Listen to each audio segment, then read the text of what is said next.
صباح الخير.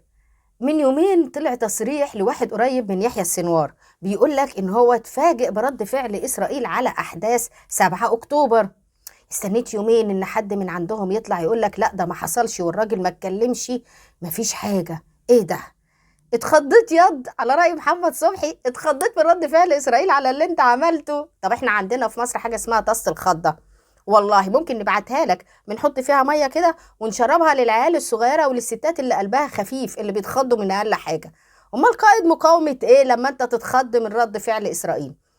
ده اسرائيل كان بيتضرب على شمالها اللي هو في الصحراء ومحدش بينصاب، كان بيتضرب صاروخ من جنوب لبنان، كانت بتطلع تدك جنوب لبنان وترجع. اتخضيت؟ ما كنتش حاسب حساب اللي بيحصل ده كله؟ ولا انت عبارة عن كلب الطوق بتاعه في ايد ايران اطلقتك يوم 7 اكتوبر، قالت لك بسك على اسرائيل، فانت بصراحة يعني عملت لاسرائيل خدمة العمر. دخلت بقى خدت اسرى وايه، بينتهم ان هم علم بهايم ومعرفش ايه والحاجات دي كلها، وتصريحاتك كانت نارية. لغاية امتى؟ لغاية يوم 28 ديسمبر. من أول 7 أكتوبر ل 28 ديسمبر وانت طايح بقى، وسوف للأقصى رجال تحميه وسوف نصلي فيه وحاجات كتير كده. ويوم 10 ديسمبر المفوضين المصريين كانوا بيقولوا لك يعني ايه، يعني حاول توصل لحل وسط عشان العالم اللي عماله تموت فوق والاطفال اللي بتموت فوق، وانت لا، الحرب لن تنتهي قريبا. الكارثه يا اخي ان بعدها ب 18 يوم الحرب انتهت بالنسبه لكم، لما ايران طلعت وقالت لك طوفان الأقصى كان رد على اغتيال قاسم سليماني. بس انتم علشان حفاظا على ماء وجهكم طلعتوا قلتوا لا ما حصلش. انما اللي يبص بقى عليكم من بعد 28 ديسمبر يعرف انكم بدأتوا تجيبوا ورا قوي.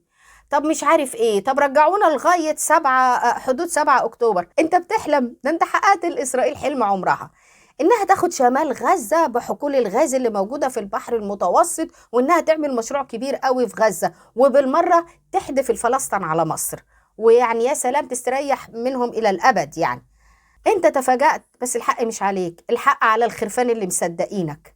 والله يا غزاوية الموضوع مش موضوع شتيمة، الموضوع إن أنتوا خرفان فعلا. يعني يحيى أبو مرزوق مع الحرب لما الناس قالوا له افتح الأنفاق للناس، يعني تخش تستخبى في الأنفاق من الطيران، قال لهم لا، الأنفاق ديت لمقاتلين حماس، إنما اللي فوق دول لاجئين والمسؤول عنهم الاحتلال والأمم المتحدة. المتاجرة بيكم عيني عينك، يعني سواء هو يعني من دمكم ومن لحمكم وشايفكم شوية لاجئين بيضحي بيكم علشان خاطر منافعه الشخصية، هم ما عملوش أي حاجة ليكم كبلد وكدولة. وفي الآخر شوية خرفان منكم طالعين يشتموا مصر اللي بتدخل لكم تلتين المساعدات من قوتنا، من أكلنا.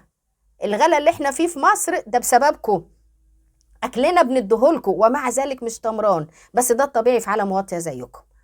نصيحة، زيحوا حماس والعصابات اللي ماسكاكوا دي وابقوا شعب محترم علشان بقية الشعوب تحترمكم. بالأمانة احنا ما بقيناش لا نحترمكم ولا طايقينكم، وانتم بالنسبة لنا زيكم زي الصهاينة. ماشي؟ يلا، فتكم زي ما انتم كده.